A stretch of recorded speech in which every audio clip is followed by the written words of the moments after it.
Welcome, my dear friends. Today we are back on the ENERTIA and Markenomy dialogues on this ENFRA show. With me is my colleague Prakash Iyer. This is Professor Iyer, editor and publisher of ENERTIA, President ENERTIA Foundation, President of the Renewable Energy Promotion Association, and also the President of the Alliance for Small and Medium Enterprise of India.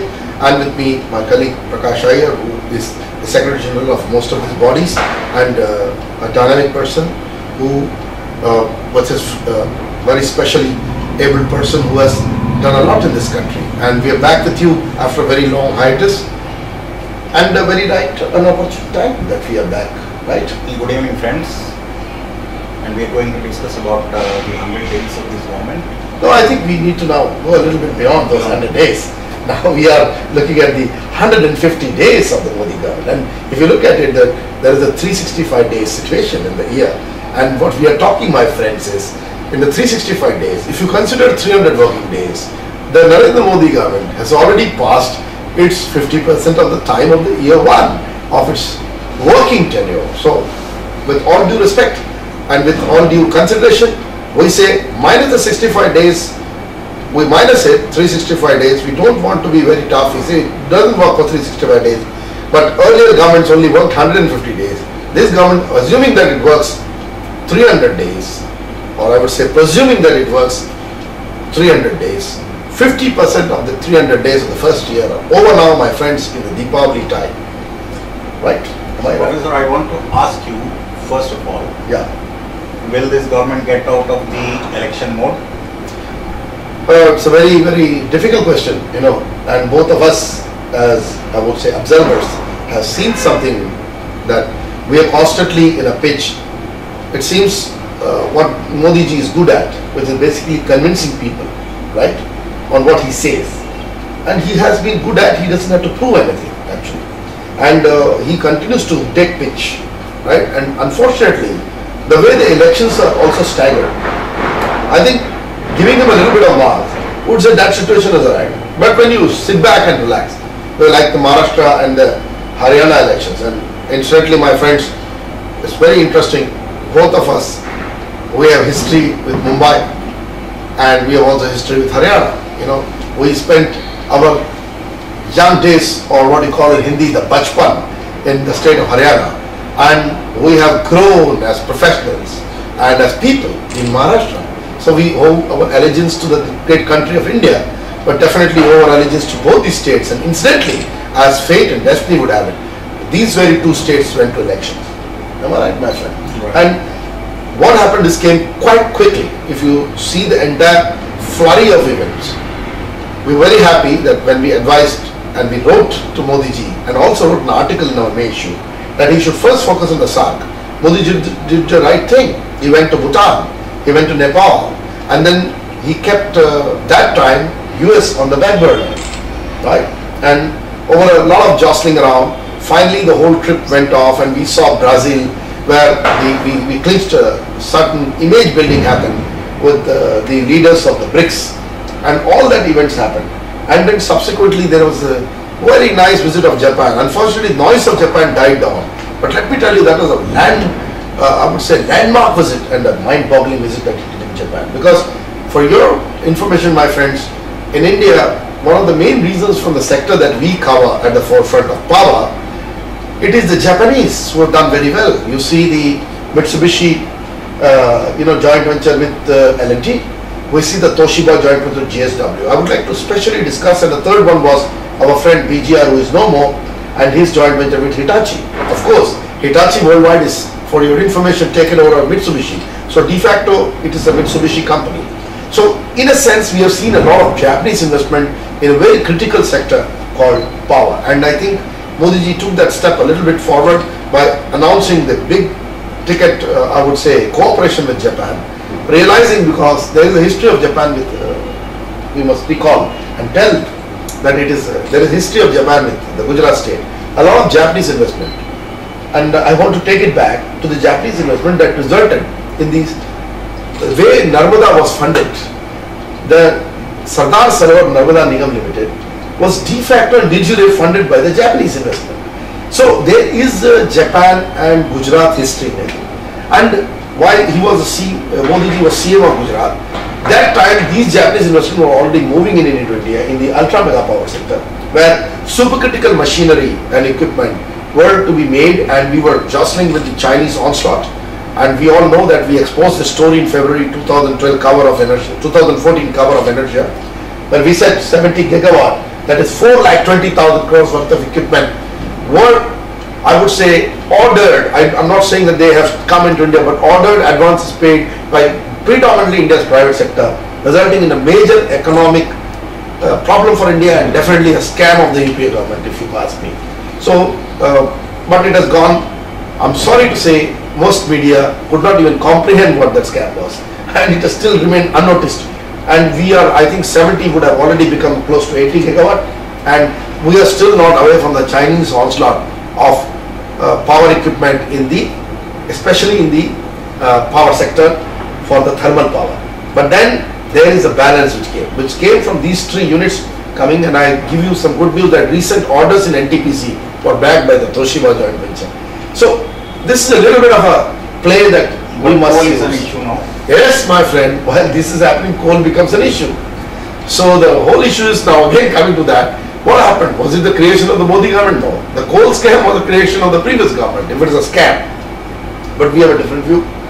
We believe that scam or no scam, where is the coal lying? Predominantly, most of our coal is lying in the most, I would say, most complicated territory where there is ruckus, territory at times where there is Naxalite presence, territories, especially the states of Jharkhand and Chhattisgarh, we know how strongly infested with Naxalism they are, and then if you look at the eastern side, but predominantly we are taking the old coal, that is the West Bengal side, so, and Orissa, and if you calculate all of these, I tell you, most complicated territory, lot of poverty, mining can be a major activity, but we are nowhere in the coal mining.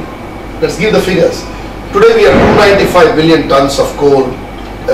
Known capability of India is 295 billion tons. What do we produce? 650 million odd tons. In fact, 640 million tons to be precise. So it is there is no comparison in what we are doing to what is our potential. Okay, forget about the issue of high ash content of Indian coal and all those. That can be tackled by putting up more washeries. So there are always solutions. But have we gone? Have we thought about it? So in one shot we say all these coal blocks are cancelled. Agreed. There was definitely nefarious design. There was corruption, everything. But was the Supreme Court in the right position in just blanket cancellation of this? I will give you a background. The blanket cancellation of the 2G has destroyed I would tell you the telecom sector. Today our call drops are so enormous and almost all the operators are freezing us. Our bills have become 3 times. Our cost has become 3 times, and no call lasts for more than 2 minutes or 1.5 minutes and your call drops. So you see what you have done to this telecom sector. You will 100% do the same thing with the coal sector. And I'm sure with Jetli sir going to auction it, how would those guys who own them and they are being penalized, whether the penalty is good, bad or ugly, that we can discuss in another issue, but they are going to be penalized. They already spent a lot of money. They must have thrown money to do all that. They must have done all the things that are concerned to operate the mines also. Many of them they started the mining, right? They are also involved in 4 sectors like steel. Absolutely, they are all big companies, irrespective of which political party they owe allegiance to. We are not discussing here. We are saying we should understand that de facto all are our big businessmen, whether Birla, whether Jindal, whether anybody you name. And they owe allegiance to somebody or the other. That will happen in any economy. Now, under such situation, we are not saying pardon them, leave them or anything. Was there no way that the Supreme Court would have understood the depth of this whole thing and considered a more judicious way of, instead of cancellation, finding ways and means of bringing them to books? See, on one side, you are so soft on the Reliance Industries Limited that you renegotiate the gas price, give them something which is better than before in spite of their non-producing, and then I'd like to ask you, Professor, whether it is the duty of the courts to intervene there or the government to bring about See, without fear, with all due respect to Supreme Court, I think Supreme Court has no clue or no idea, and they are completely incapacitated and they have no capability to to look at issues like coal or gas. They have technically no caliber to do it. The bound by going by the statute and see, the question of statute will not arise. The question of knowledge will arise. And I am very sorry to say, none of our Supreme Court judges are capable of even handling these two issues. They are just not capable of doing it. And I am going live on this issue. And I am saying, what they do not know, they should leave it to experts. They should establish boards and give dictums under court that we want a result in 15 days, 20 days or 1 month. You did it in the Nirbhaya case. For a woman's issue, you went so forward, which is very right. You gave 1 month to that Justice Verma committee to come up. Of course, you did not do justice to that later on. So, you must treat all these issues in the same platform. You should bring experts. You should allow those experts. Now, what happens? There are fixers who have become court interveners. They have been allowed to appear in court. I don't want to name them. And the corporates are going to those fixers. There are arbitrators. The money is being made by lawyers, arbitrators and fixers. I want to ask you another thing about the complicity of the earlier people who clinched the coal contracts. I want to ask you, let us be very frank, which business house dealing in coal sector, which I said is coal is fully of mafia minus the CIL, even Coal India Limited is under question, with the child's fund of the US investing in it, what is the interest? We must ask this question.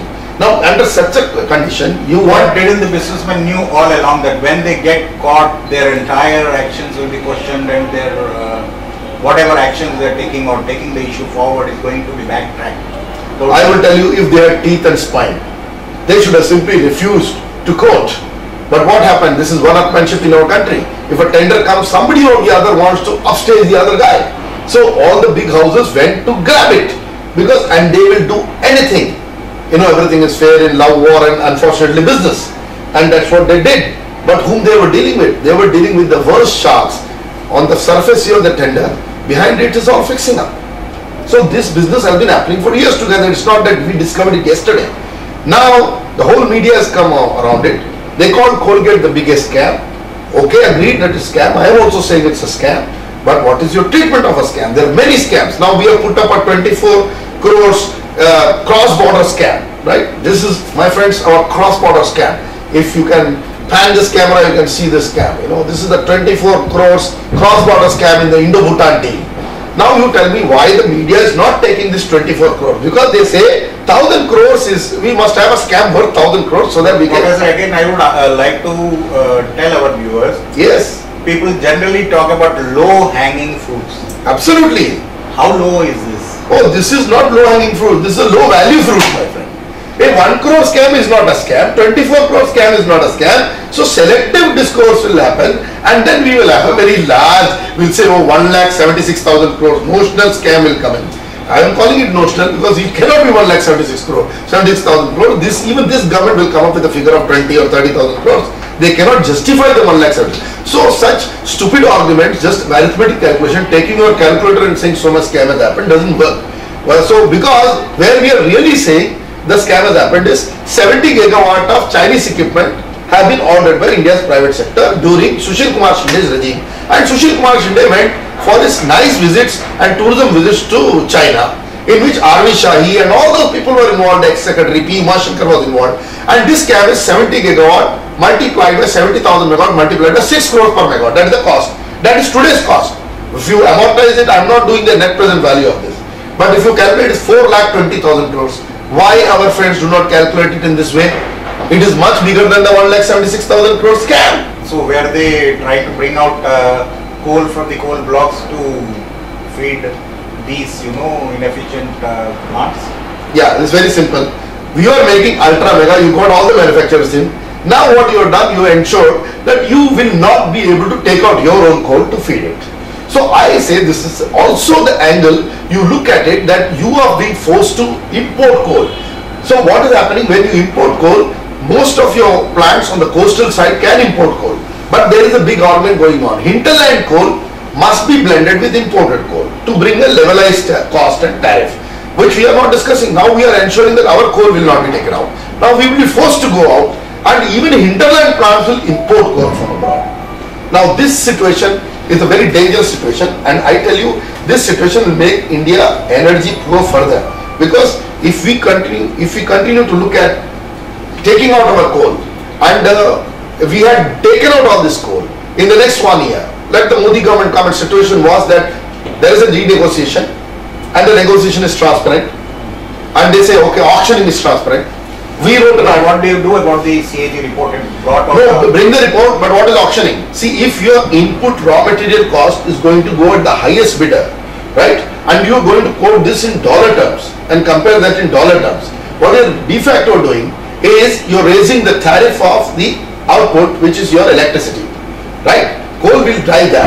So basically you are going to make your electricity damn costly from coal. Now one argument will come, the renewable fellows will be very happy because now the coal parity between solar and this will now come to a reality. But I am saying, why does it need this typical Baisakhi or a support system? No, that's the wrong approach, in the sense you are trying to diminish one and then prop up the other one. Yeah, I agree with that. Yeah. And I would say, I would typically say that why we are focusing on the whole issue in this manner. You know, why we are focusing on this, why solar on its own cannot be competitive. It is. Today we are talking of, the last tender was roughly 5 rupees. In fact, 4 rupees 49 paisa is a new tender that has come in NVVN. And so now it is going out of the ambit of NVVN, it is going to the NTPC is also allowed to participate directly. It is not going to be only a small mission, and we all know that on 22nd, I was in that meeting with Piyush Goyal, and where all the module manufacturers were called on the 22nd of August. And what exactly happened there, I got the 15 minutes where I told him not to apply an anti-dumping duty. Look at it. I am asking for similar steps to be taken for thermal power, but I refuse to accept an anti-dumping duty, and instead we said we should go ahead with a domestic content requirement model. But that also is complicated now. When the DCR was applied in solar, where they reserved about 600 megawatt of roughly or 500 megawatt of capacity for the cell and the module, for the cell and the ingot manufacturer. Ingot is not made in India, it's still important, but for basically cell manufacturers of India. What the cell manufacturer has done, they made cash and carry. They only make 200 megawatt and 400 megawatt they will keep it free. Now the ministry has further to wake up. DCR has come, you should give it a time frame. So if you are executing 2000 megawatt or 3000 megawatt, let us say, if the DCR part, let's say 1000 megawatt for argument, in the case of indigenous manufacturing of not modules but of raw material, then you should give it a time frame that within 3 months or 4 months, if the targeted capacity is not taken off, it will be open in the market for non-DCR. So policy-wise, our policymakers should be very proactive. Yeah, right. They cannot go and put up one policy and keep quiet. And this logic of solar must also apply to coal. When you go, suppose Jaitley goes and he comes and a transparent tender bid, online bidding happens. If you don't get the bidders, then you must know the plan B. And I will tell you that on that day, the bidding, you can pat your back, you can say we bidded, we auctioned, but Mr. Jaitley, if our auction goes to the highest bidder, many of the already, I would say, existing players would exit the coal sector, which is spelling death knell for your industry. So keep watching. Some people have invested, good, bad or ugly, they have invested. You have to find, these are your businessmen. They don't depend on one regime or the other, but they are forced to deal with the regimes that exist. Whether it is your BJP regime today or earlier it was the Congress regime. So when they deal with you, you be transparent. We are the public. We, through the earlier government and voted for Narendra Modi ji and his government and his policy. So if you voted for it, please don't make our tariff go off the roof using auction gate. Everywhere you want to auction, and that is what the CAG is talking, and I do not agree with CAG. Because in a welfare state, India can never become any other state other than welfare state. With 1.2 billion, 25 billion people to service, you must question yourself. And many of whom cannot afford power. That is see, today also, if you go and see how the tariff is structured. Today, if you picture a cost, most of our urban poor cannot buy any power beyond 5 to 7 rupees a year. Right? The urban fellow who buys power are people who can pay, who are living in big buildings and all that. The people living in slums can never afford more than 3 to 4 rupees power. So for that better any commodity. Any commodity. Now coming to the fact of the poor rural, most of the people have lost their land because rural poor have lost their land to the, earlier it was the Sahukar, now they have lost their land to the large politicals and corporates, backdoor entry into agriculture. Now all of this you have not protected in the past because you have not computerized land records in all the states, because you have only done it in a few states. So therefore still the mafia rules there, the builder mafia, the construction mafia. And what is happening to the farmer? The more he puts, the more he loses. So he is getting out of the farming.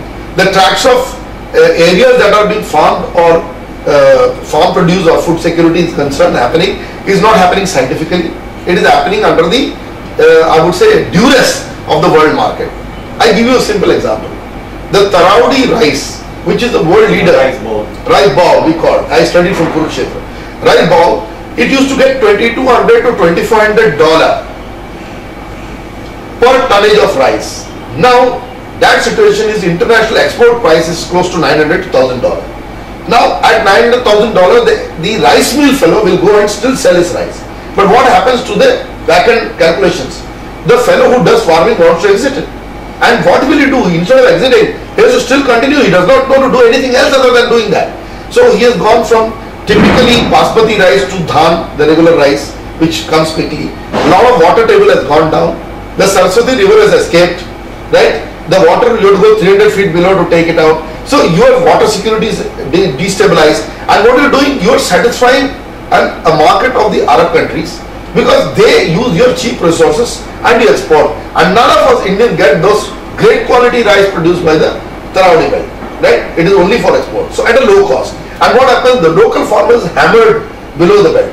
But what is the strategy there? Strategy is simple. You have to do alternate crop. You have to produce maize. You will get to this. See, and then this knowledge doesn't exist. This knowledge with limited fuel. So you will have to go and work with all the people together and then create markets within India. India is a large consuming country. India can pay a better price for their rice. An average Mumbaiker will pay more than the people in Middle East now, for this rice. I want to ask you another question there. It brings into picture the issues of irrigation. Yes. And how we can, work around this problem, trying to give irrigation facilities to our farmers. Very good question. And then, take it forward to ensure that there is food security. First of all, when we discuss irrigation, we must come to the basic question. What is the basic question? Basic question is India consists of 18 to 19% of the global population with 1.25 billion people, right? But what is our water resource capability to service these people is barely 4% of the global reserve, right? So now, therefore, if you go back, we all have got into this debate, and I will come back. I will say you can criticize Nehruji for everything, but please give him, for God's sake, accept that he built the Bhakra and allowed it to come. Bhakra is the greatest example. We have just rewarded, right? So what he did, every Prime Minister did, please appreciate, and then Modi Sahib will also to come up and appreciate, because what Modi Sahib did to bring Narmada up is an equal today of what Nehru did in those days, right? Because Narmada, if it had not come, didn't have one political movement, that Meda Patkar's opposition and everything, in spite of that, Narmada completely brought water to the parched Kutch, and it is a great story because that brings richness to the whole place. What happened to your agriculture because of Narmada? Your agricultural growth rate went to 13 to 14% in between. Now, on average of 10 years, you see 10% growth rate. Which economy in the country is having that? And same type of stuff exists in Haryana. Same type of stuff exists in Punjab. So these agricultural states must be taken care of, and that can only come through water. And for water, therefore, you need to understand what Bhakra is and what Narmada is. These two are storage-based hydro projects in the country. They are not run-of-the-mill, my friends. So are they getting very dogmatic or uncharitable by not praising Nehru for doing such a illustrative project like Bhakra? See, you have a history of the country. Can you erase it? You cannot. What you can do is you can criticize constructively and say that these are the policies that were not in favor of India. For example, I would always say Nehru's trust on China was a little naive, and what happened in the 10 years. But when you go back and see what was happening at that point of time, Nehru had built the non-aligned movement, right? 60 countries were part of it. And when Chinese invaded, these 60 countries signed in our favor. But I think military mistake was made by Nehruji. But then, for that, will you try to say that Nehruji did not do any development? So I think that was a bad positioning, because he was responsible for our IITs, he was responsible for NITs, he was responsible for the building of ISRO. During his time came these Vikram Sarabhai, the greatest Doyen who brought our, entire space research program. During his time, he handpicked Homi Jahangir Baba, which makes you the nuclear capable country today. So can you say that he lacked intellect? I'm sorry that I cannot say that, And if somebody asked me about Modi ji, I would say Modi is a tremendously intelligent person. So the same issue comes here. And did Modi ji do anything different? According to me, if you call that as Dokla diplomacy, Modi did try to bring the Chinese in and gave them everything possible in Gujarat. But what did the Chinese premier go and do? He completely stabbed him on the back. He went and said in China that prepare for a regional war. This is dangerous and deadly. Although we are much stronger than what we were during the time of independence, and we have a very strong army, we have strong defense forces, motivated, but China is a dangerous element. They are directly pushing it, and they are like sitting on top of the Tibet, right in front of Bhutan, and like a dagger they want to put the dagger into the heart of India by taking Bhutan like a potato off, right? They can chip it off any moment. And you know very clearly what kind of country you're dealing with. You cannot trust this country. And history tells you that you cannot trust because they have expansionist and imperialistic views and designs. And I'm telling you, Modi ji is also facing some very interesting position today. We come back almost 100 years back on this issue, not even 60 years back. Look at Britain. There is a 1 million march for separating our own Kashmir. And this is being promoted and, the whole thing, what you call putting more, I would say, adding fuel to fire situation right inside Great Britain, whatever they call. They are no Great Britain. In fact, now we should question whether Ireland should remain with them. India should now start talking in this language. We should start talking whether Scotland is part of Britain. Have they not violated the rights of the Scottish and the Irish people? I want to ask this question, and we should have a 1 million march here. Some people are saying, no, we should let it go. We should not keep quiet. This was the politics we played for 15 years. Come on, for God's sake, geopolitical friends of mine, please don't be dogmatic. Be diplomatic, but don't be dogmatic. Don't be foolish to embrace this. So as a geopolitical guy, I tell you, people who work with the strong, they don't work with the weak.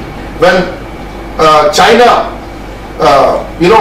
says we'll do this, America, if it does not shivers do run down the spine, they don't show it on the face.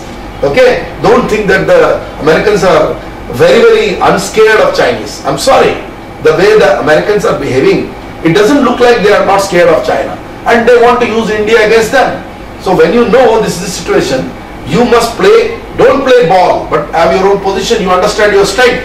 Because you're the only country who can confront the Chinese. So do that. Confront them militarily, involve them and engage them on the economics. Tell them you want economics, then military confrontation, you have to be careful. You have to use the carrot and stick principle with a very big power, and you are no less.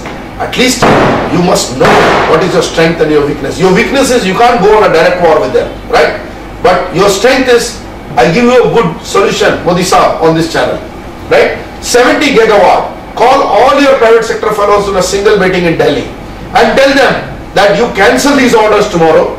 If your bank guarantees are getting encashed or anything happens, we will involve, government will help you, but you buy all the equipment from these 4 manufacturers or 5 manufacturers, including Hitachi, BGR, including Toshiba. I tell you, tomorrow morning they will stop military action against you and they will come fall at your feet. Modi Saab, you must have the guts to cancel all these orders. You must call all the private sector of India, cancel 70 to 80 gigawatt of thermal power plant equipment orders of the Chinese. Tomorrow morning, are you talking about the 3 Ds now? I'm talking of 3 Ds for sure. Cut down demand? Absolutely. Absolutely, my friend. We wanted to talk about, your biggest strength is the 3D which you talked about. Modi Saab, the first one was, you said is democracy. Agreed, which China does not have. The second one you said is demography, your people, dividend. You have it. Yeah, so they are the consumers. So you have to block the consumption of Chinese products in a very clever way without going to the WTO. And the third one that you have to do is you are not to be protectionist. Our people are capable of competing with China. I tell you, the solar sector, we are doing that. All our module manufacturers are capable of doing better job than the Chinese. Now comes the third part. Making China can become don't buy Chinese. Exactly. Now third part is very important. Demand lies with you. So demand of thermal power equipment lies with you. So play with that. Cancel all the work that has been done. You cannot cancel it. The order has been placed by private sector parties of India. Tell them that if you love India, you must reconsider buying from our own companies. I'm not saying buy it from BHL. Who's talking about BHL? It has been finished, as I told you, by Mr. BP Rao. He has destroyed it. In fact, BHL is sufferer. 40,000 crores worth of equipment is lying there because the same private sector fellows are not taking it off because you cancel the coal allocation to those fellows. Right? You're facing multiple problems. And why I am discussing this? Because 65% of your electricity production in India, in fact close to 69%, is coming from coal-based power plants. And today, Modi Saab and Goyal Saab, both of you, Piyush Goyal, the power minister, you must know that you have only 48 hours of coal on an average at most of your power plants. 80% of your power plants are running. I remember that last month, for some time, the Singrauli plant was also stopped because of lack of coal. It was not operating. And this is a plant which won our award. And I do not know whether it continues that way because Arup Roy is a very intelligent man and he is a very extraordinary man. You're lucky to have a chairman like him. On one side, you're lucky to have a chairman like him, and on the other side, you have the corrupt BP Rao in BHL. So there are these two good and deadly examples, diametrically opposite, North Pole, South Pole examples. So salute our friend from NTPC, Arup Roy Chaudhary, who saved NTPC during this time and made a great organization, and he's left it for you so that you can grow it, I hope. And this was the same case when Ravi Kumar ji left BHL. BHL was a darling, it became the winner of every situation. We were its admirers, we still admire BHL, but BHL has gone the Air India way thanks to Mr. BP Rao and Prof. Patel. So I want to ask Modi Saab, why is it so difficult to remove this? This is very, very funny. If nothing is done against these people and their work, and if IOCL's chairman comes back as the Public Enterprise Selection Board candidate, if ONGC's chairman comes back and that is corrected, what happened in the BP Rao case? Why you so silent and why you continuous extension? Only Modi ji, his government, and God can only answer. So I have no answer. I only one simple pitch that, sorry to say, some fellows have kept quiet because they have been made to go silent. They have taken something. We must question why Anand Gite Saab is silent. We must question how that Ramamurthy character of BJP is silent, who is the Minister of State for Heavy Industry. Radhakrishnan. So why that fellow is silent? It's very important. And I will also give you one good indication which my colleague has actually told me in the morning, that the net assets of Mr. Radhakrishnan are very quickly risen in this period. So we must see how his assets have gone up so quickly. So is there something to do more than what meets the eye? Is there a track between these ministers and Mr. Rao? You must investigate. News behind news. News behind news. Go for it. The famous statement of Balasaheb Thackeray. He said, I don't read the news. I read what is behind the news. So please go behind the news and find it out. And what about Maharashtra? Maharashtra, what can I tell you? How Maharashtra was cheated? Should we tell the story today? We must hear this nice story. We will have it on some other day otherwise. No, we have a today you tell me about the elections. Oh, nice one. The elections. See what has happened. Is it ego? Why they are not just lifting the phone and talking? I think major ego of Shiv Sena earlier days. Then BJP probably went out. If both were together, they would have got 225 seats plus. What has happened? A divided Sena and a divided BJP resulted in majority for the BJP, and almost Sena is decimated to less than 40 seats less they have got, 61. In spite of that, once they have to come back, the practical reality is, look at the ploy of Sharad Pawar and company. The most corrupt ministers I have named is Prof. Patel. He goes on live. First of all, tell me whether you agree with the point that they gave 5 years, that is the previous 5 years, on a platter to them. They fought similarly last time also. No, whether they fight or not, I do not understand. We can say it is this fellow's mistake and that fellow's mistake. I'm not bothered. I'm saying, what are you ultimately achieving? And what is the mandate of the people of Maharashtra? Right? We are talking the same ministers. I want to come back to that. The most corrupt, Prof. Patel destroyed Air India. He destroyed BHL using BP Rao. And I will tell this channel, this particular story, that we must also investigate. There is a good building on the Noida side, where when you go from Noida to Greater Noida, there is a building called Advant. The 3rd, 4th and 5th floors of the Advant building is occupied by BHL. Advant Navies. Advan Nevis. And this building belongs to Prof. Patel. That is what we understand. So I think we must investigate these people. You cannot have truck with. God, for God's sake, BJP cannot go with these people. They cannot, this lollipop that they are throwing it to save themselves and save their everything. You know, so you don't get with these people. Even if we don't like the Sena, anybody does not like the Sena, the hard reality, and Sena does not like BJP, if there is something like this, they should not go away with each other. Your old partners. Put 10 tons of eyes on your heads, destroy your egos, and decimate your egos. Come and sit and do something, because the public has given you the mandate. In spite of not winning 225 seats, after whatever Modi's speech is, on which I have a different view, I thought he should not have done 37 rallies. He had only done 24 rallies. It was overexposure, and generally fatigue develops in such overexposure. Fine, whatever he has done, because that was the strategy BJP thought was right, and they got. So that is fine, they will correct it later on. But at this point of time, after the results, you have 180, 190 odd seats. You are in the best position. Come, compromise. If I want to say, I always say it is adjustment. There is no compromise in life. Adjust. Please use whatever words you want. Destroy your ego, decimate your egos. For God's sake, come together for the benefit of the people of Maharashtra, because that is the mandate they have given you. They did not give the mandate to the NCP and Congress. They have actually asked them to get out. Okay? Especially NCP. I am not saying Congress. And Congress suffered because they went with the most corrupt party. And you yourself, Honorable Prime Minister, called them the naturally corrupt party. In another speech, you say Prashtacharwadi Congress party. So how can your people like Jaitley and all come on the TV and say options are open? Swayamvar. Swayamvar. Jaitley Sahab should keep a little bit silent. He is a good lawyer, but I think he is a very bad politician when he says that I am doing this, Swayamvar is happening. And the worst thing was when he said, we'll keep our options open, and when he was questioned by media, I don't want to name who they were, he says, no, we can go with NCP. If you go with NCP, Modi Sahab, it is the beginning of the end of the whole story. So you can't go with NCP.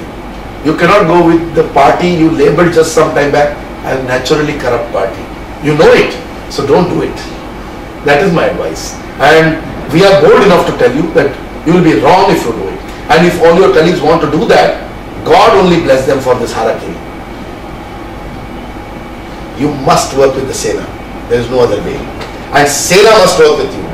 I tell to Uddhav, please put several tons of ice, go calm, go cool, work with BJP, it's good for both of you. So that is my take on the Maharashtra elections. The ice bucket challenge. Okay, yes, ice bucket challenge, absolutely.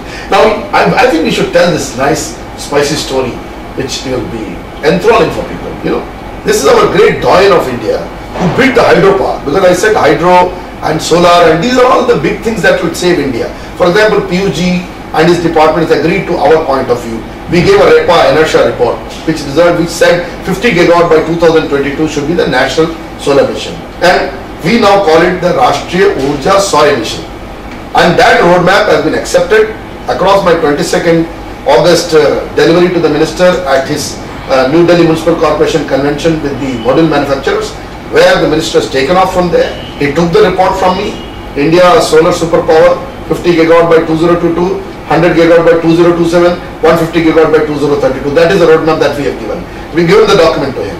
And if we are very happy to say by 2017 for the National Solar Mission, that is the Rashtriya Urja Solar Mission, he has accepted at the target of 15 gigawatt. We all know only 3 gigawatt has been achieved. That means between 3 years, they will add 4 gigawatt each. That's 12 gigawatt each. 12 gigawatt by the time. No, they have planned 3, 5 and 7. Whatever, but I am saying average out. 4 gigawatt per year is what they have targeted.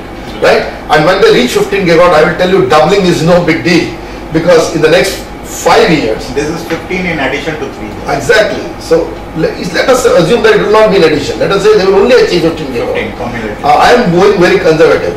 If they achieve 15, I tell you doubling their own mission is no big deal. That means the central government can do the 30 gigawatt.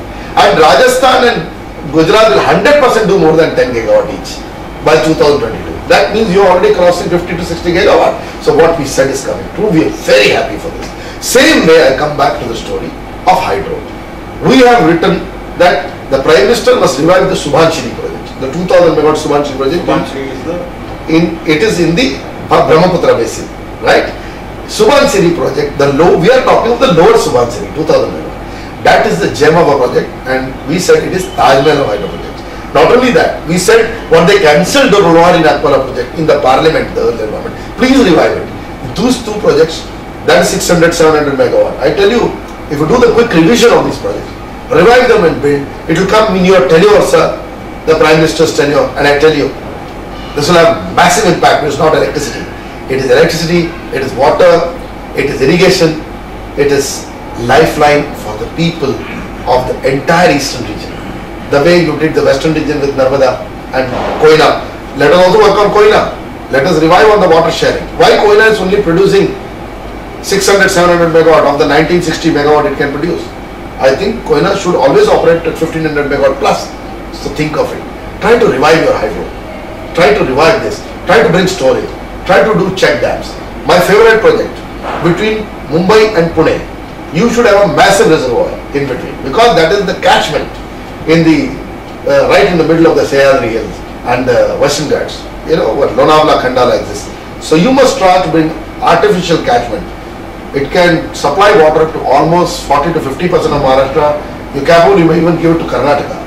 So start thinking of unique projects. You know, it should be the biggest storage reservoir in the country for only water, not for electricity alone. But when you do side canals, you can do micro irrigation and micro electrification. It can happen. And then roof canal top, what you did in Narmada, you can do on this canal and produce solar. Gigawatt scale. Let us try to think in an intelligent way. But then the story is interesting. I tell you, in that period, long time back, Yogendra Prasad was supposed to be India's power secretary. Bala Sahib was alive, right, and kicking. And that was Vajpayee Saab's government, where Bala Sahib Thackeray was very strong. And it was endorsed by almost everybody in the industry that a man like Yogendra Prasad, who did work for Sridharan, you are appreciated, M.F. Fisher, you are appreciated. For hydro, this man is the father of hydropower in India, if we look at it that way. He's the man who actually ended up doing the Indira Sagar and all the major projects on the Narmada, and he brought gigawatt scale development to India when he was the NHPC chairman. And there is no parallel to the work that he has done. And this man should have been given the Padma Bhushan. That was the situation. The Padma Bhushan files were moved, and Yogendra Prasad himself came to meet Bala Sahib. Okay? And Thackeray Sahib was very enthused because he had a minister, Suresh Prabhu, at the center, and he thought he could get a thing. And Bala Sahib Thackeray also wanted to even out that positioning, that there was an anti-Bihari stand. But Bala Sahib was never anti anybody. He was only anti certain type of elements who wanted to disturb the situation. But he never spoke again. But this was a good opportunity for him, because Yogendra Prasad ji was a Bihari man. He was an officer from Bihar. He was a non-IS. He was a technocrat. And Bala Sahib loved people who delivered. And this man's file would have gone not only for Padma Bhushan. Obviously, if he had got Padma Bhushan, but have also been India's power secretary. And look at this whole story, my friends. It will be one of the deadliest stories that you will ever get. The story is like this, that all this happened, and as we know about Yogendra Prasad ji, who would not canvass for himself. He sat quiet and overconfidently, never canvassed and went back and relaxed. He knew that when Bala Sahib had approved his file for Padma Bhushan, he would definitely reach the time of glory, which was due to him, right? And what happened? There is another moment. That time, the Ambanis wanted to take over the BSES. See the situation of that period. BSES, how can they take over? They cannot take over without hammering down the BSES plant. So how did they hammer down the BSES? Agitation was planned by paying people in the local area to agitate against the plant's pollution issues. That was done at Palghar, when Dahanu was close to that, and of course there were issues related to the pollution. But that is with any other plant. But here, people are paid to enhance the agitation, so that the plant comes into a kind of a quandary. It came. It was hammered down, its valuation was hammered down, so that it was ready to be picked up. This was the ploy that was played by the business houses in Mumbai, for which they said, we will send your files for you to be appointed the next power secretary. Because without Shahi, Army Shahi being eliminated from this, and that is what the Ambanis wanted, they wanted Shahi not to be there.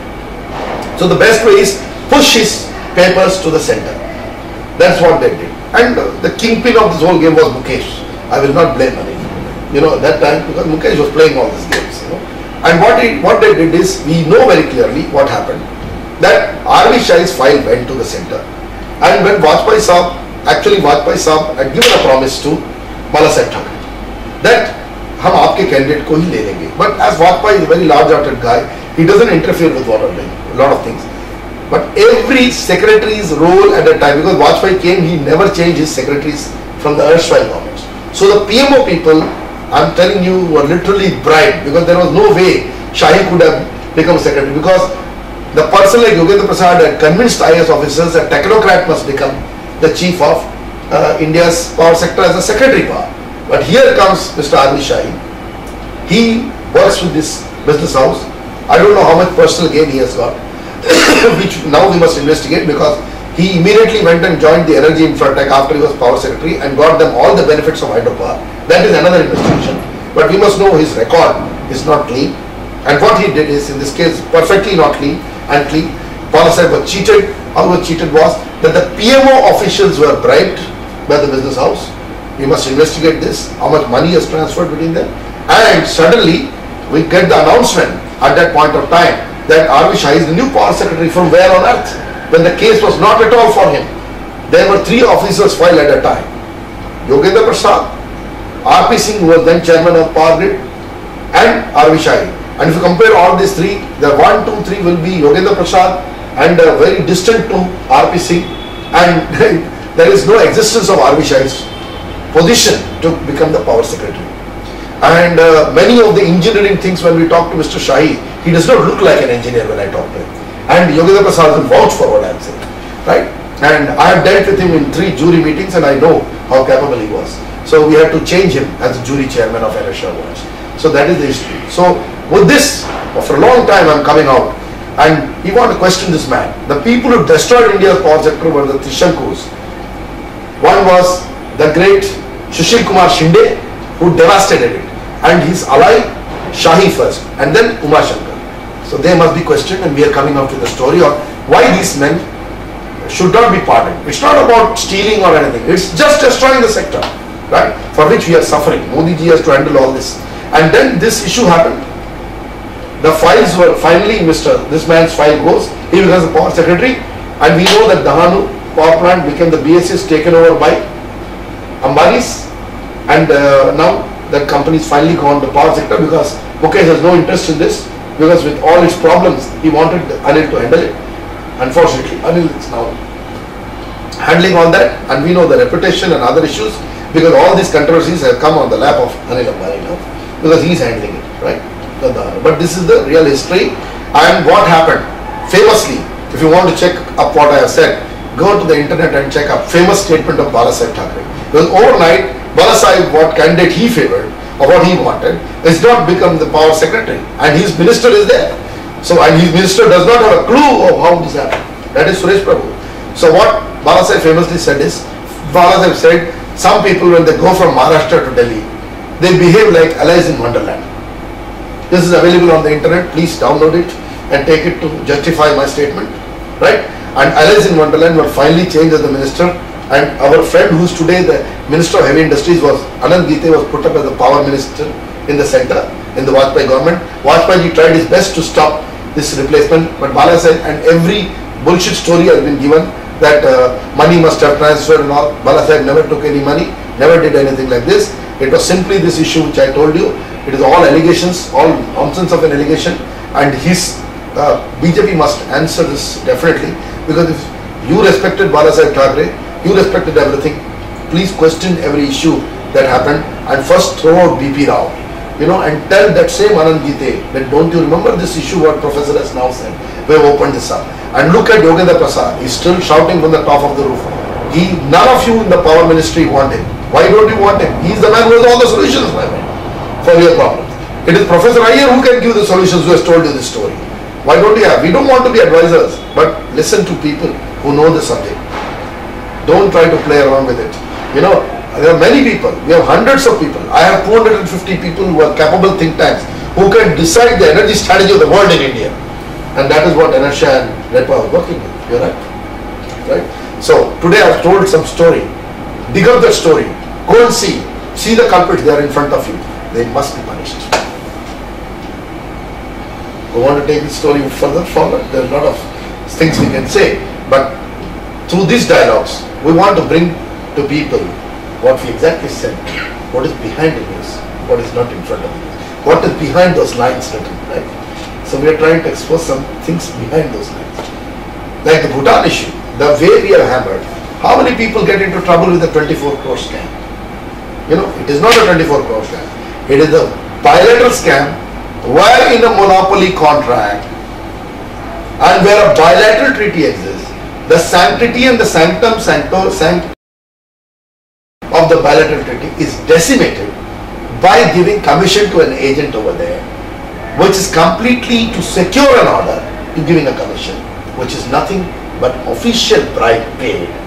And this is the bribe paid out of the Indian taxpayer who contributes to the growth of Bhutan. And the taxpayer of Bhutan is cheated because he pays for the interest and all that.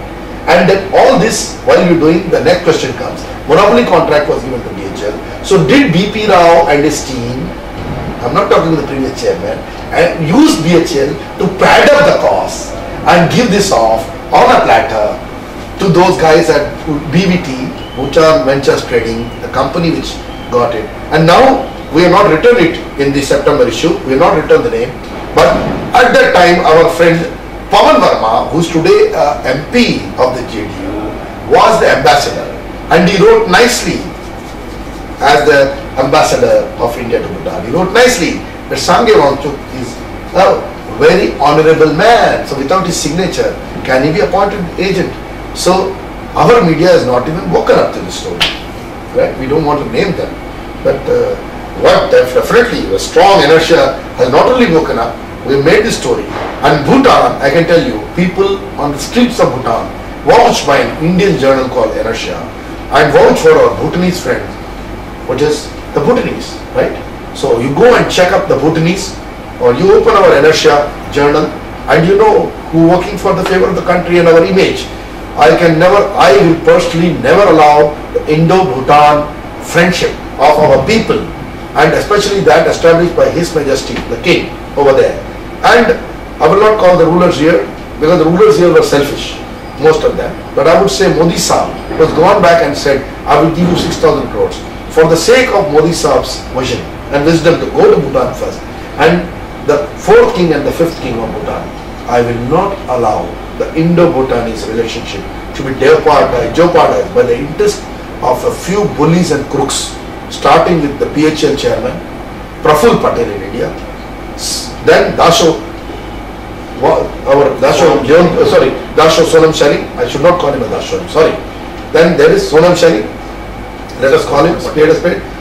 Of course we said, plus the erstwhile Power Secretary Suma Shankar, question of Shahi's involvement as advisor comes into picture. Definitely Sushil Kumar Shinde from our side, the Power Minister. Without his knowledge, all these things cannot happen. And Pawan Verma for sure, whose name has not been taken here, must be investigated. What was his role in the embassy of Indian embassy in Bhutan? Was he trying to put our relationship in quandary? And definitely on that side is Leonpo Khandu Wangchuk, who was the chairman of the tender committee of the Puna Sanchu hydroelectric project, where the commissions are being paid in the part 2 of the project, and Mandecho hydroelectric project. Both the authorities, the chairman of the authority and the chairman of the tender committee was this ex-minister of Bhutan, of the DPT government.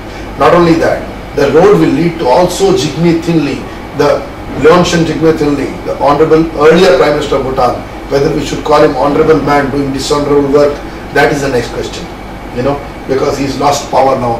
After losing power, he has no immunity.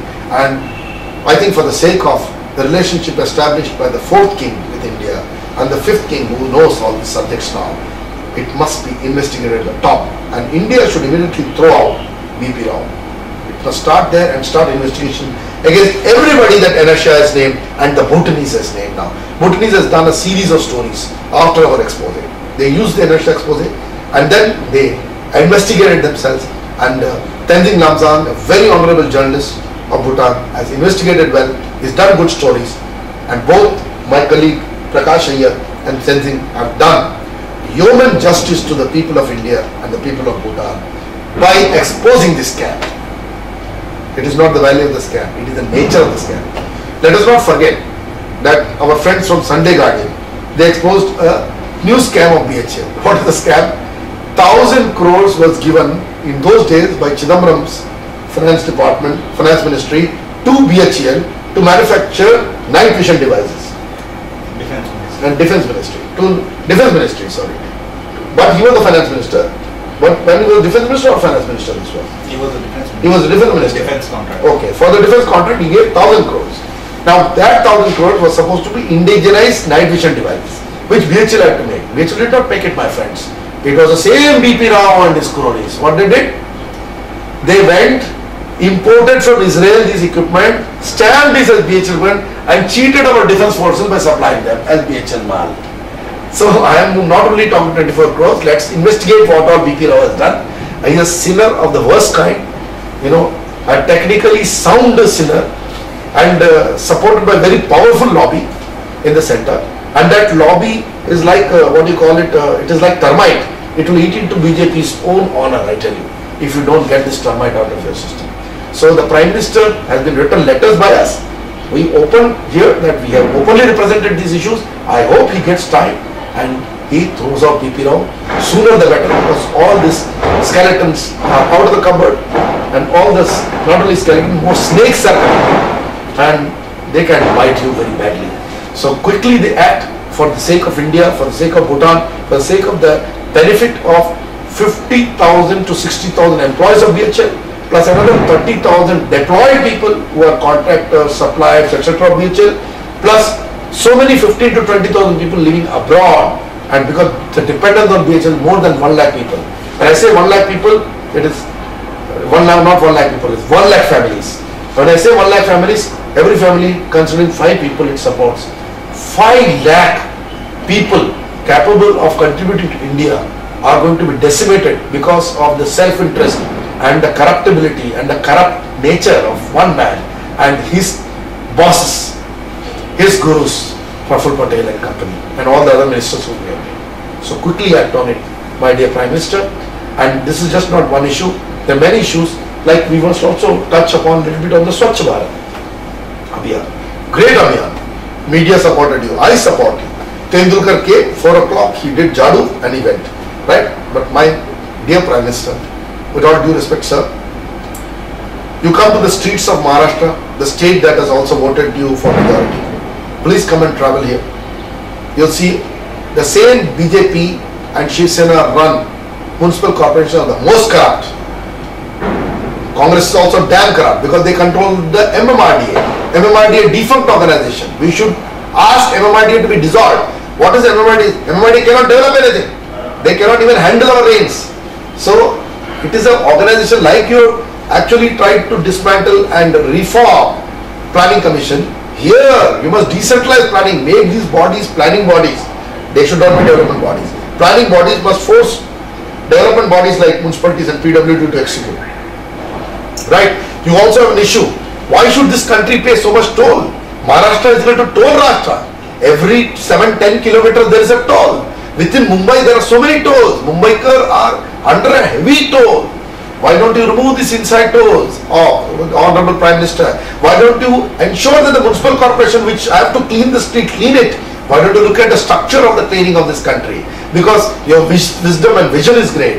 Your vision of using Gandhiji's, centenary celebrations in the year 2019 as a day for Swachh Bharat to come through. It will only come true if you restructure your administrative bodies who are not, they have got an appalling apathy towards cleaning. They give the contractors this, the contractors never come. I tell you, sir, these 4 days of Deepavali are the most polluted days of Maharashtra and I think rest of India. In whole of Mumbai MMR region, I tell you, which is the richest region of the country today, with $125 billion contribution to India GDP, entire Maharashtra contributed 250 billion, right? Half of it contributed by the MMR. We are living in the most sickening, most devastated, most dirtiest, most, I would say, mismanaged location anywhere in the country, and with the highest revenue. You know, the municipal corporations of BMC can buy out Delhi's municipal corporation at least 5 or 7 times over, right? And The municipal corporation of Thane can also buy out Delhi municipal corporation at least 2 or 3 times over. So you need the size of these things. And the municipal corporation of Vashi can compete with the municipal corporation, that is Navi Mumbai can compete with the municipal corporation of Delhi, on your Noida and everything, So the megaliths these are, the kind of currencies that they are, the kind of revolution they can do, but they are the most corrupt organizations that we are dealing with. Ask any common man, have a referendum on this. You will realize what you have got on your platter. It is corruption of the worst kind, and you have to tackle all these things when you have taken Maharashtra on the mantle. And your own BJP colleagues have not spoken about this. They have been silent. They have been silent on the tolls. They have been silent on the cleanliness.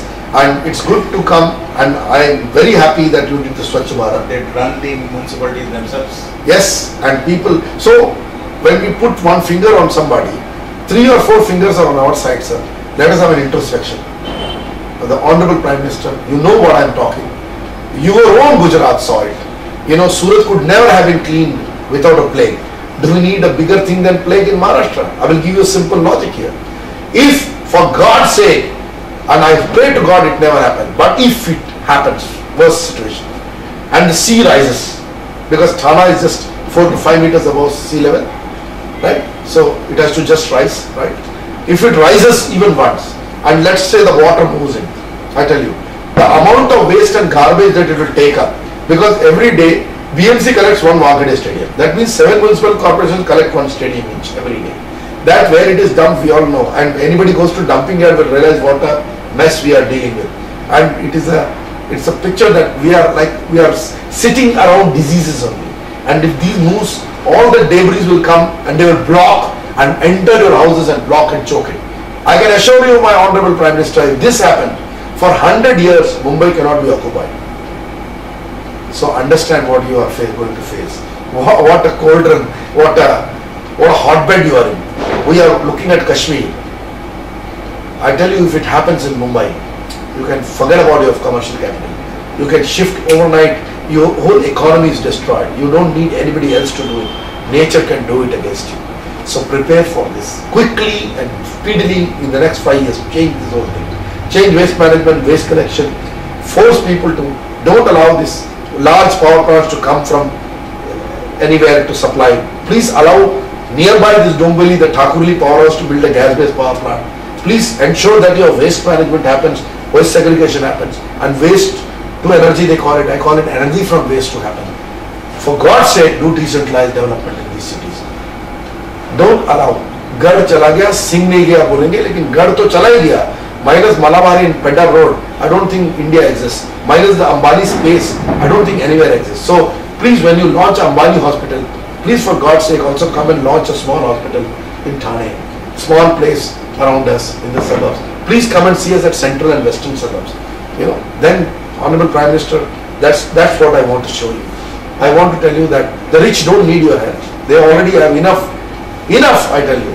And can you imagine the stock markets? If the Ambanis and 50 to 100 businessmen of India together, if they are real nationalists, they should pledge 10% of their earning every year to a separate fund that invests in India's stocks, that invests in small and medium enterprise. There must be an SME index on which they invest, and they should have the small and medium enterprises. Read the book of R. Vaidyanathan, India Earning. Honorable Prime Minister has used the data of the CSO, Central Statistics Organization, right? And he has proved beyond doubt that 85% through statistics, 85% of India's GDP is moved by the small and medium enterprises of India. And not to mention the proprietary and partnership firms who are not listed on the stock market give you 45% of your GDP. Have a thought, have a new thought for India.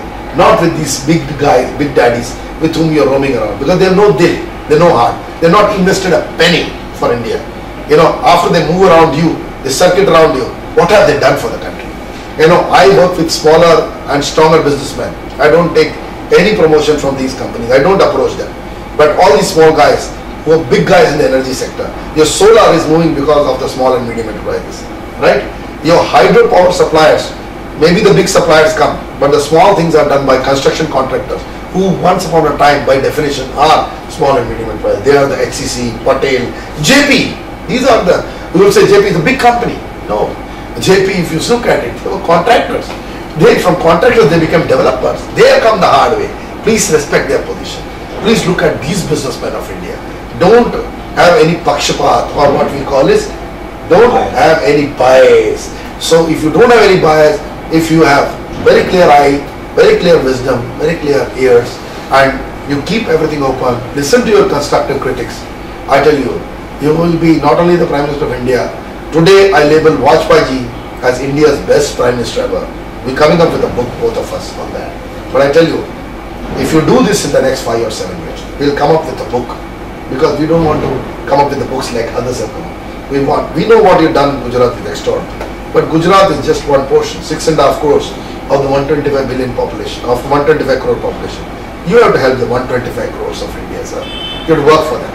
And remember, from Shasak, that is ruler, mentality has come to Sevak. You said that, but after you said that, after you made the pitch, please live up to it on a daily basis. You be the Sevak of India forever. And we are also Sevaks of India. Together we will build this country, I tell you. But if what you say, if it is not coming true, it is said, Manasa, Vacha and Karmana. Manasa is your mind. Vacha is your vak. That is Vak Shakti. Muh se bola gaya. Right? Karmana is karma. You come to the stage of karma. Just Manasa, Vacha will not work. That is only daydreaming. Dreaming is not bad, but don't dream in the day. It is real. The daylight is coming. We have to work. Night is the time to dream. Day is the time to work.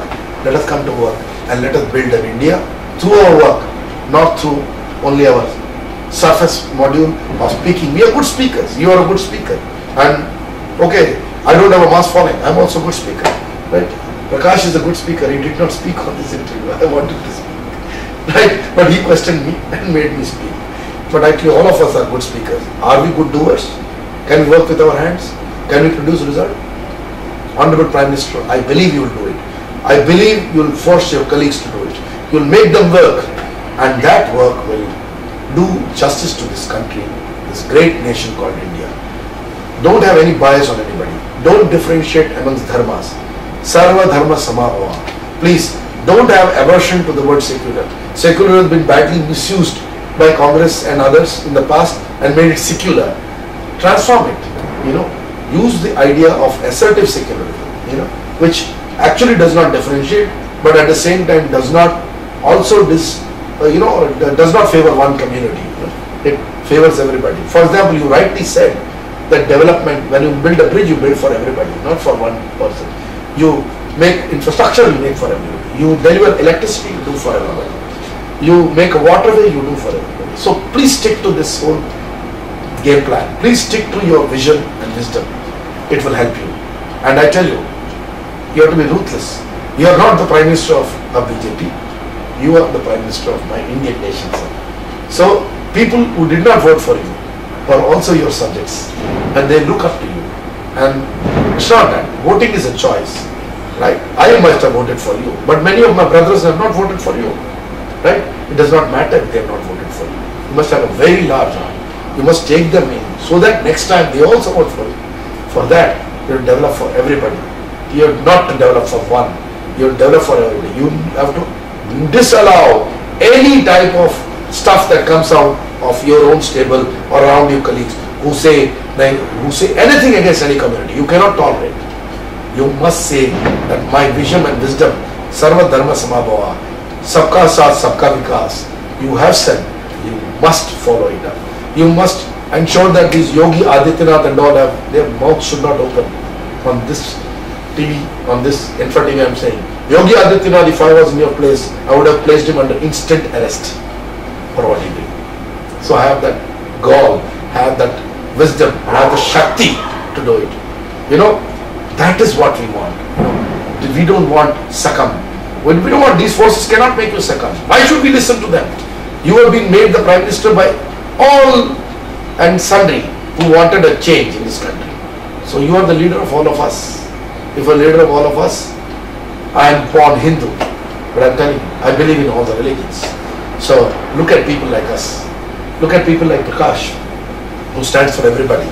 Look at many people like us who will be there, who have the wisdom. Many are not vocal, but we are vocal. On this day, on this Deepavali day, we say, you want to build the real Ram Rajya? The real Ram Rajya is not Mandir for Ram. The real infrastructure for India. So let us do it. Die Indian. Die Indian, absolutely. So on this ENFRA show, I want to ask you, you must finish this. You have touched on all the topics that you needed to touch. But I think you must finish it. You must say one thing. That one thing that a person like you wanted to know. A person like you contributed to India. Who has exposed, who has written time and again to the Prime Minister. Who has talked to him forever. What do you reflect sentiment that I have said? The vision and wisdom for all of us.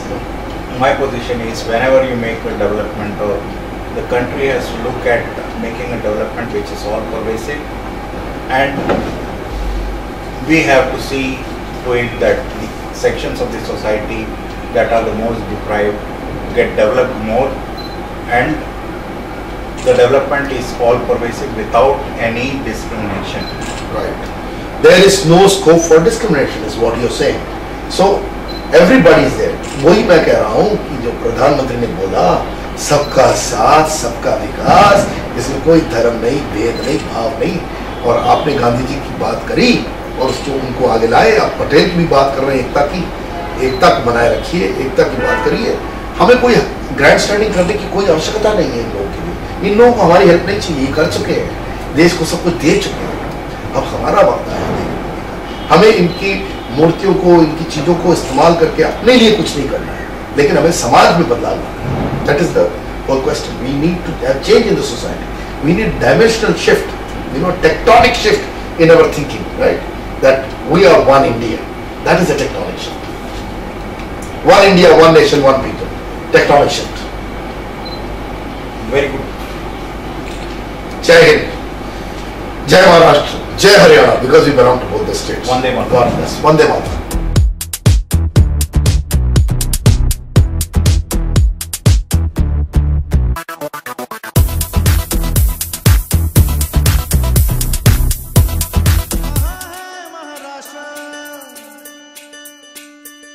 समंदर की लटों में चांदनी का गजरा, पर्वतों की आंखों में बादलों का कजरा।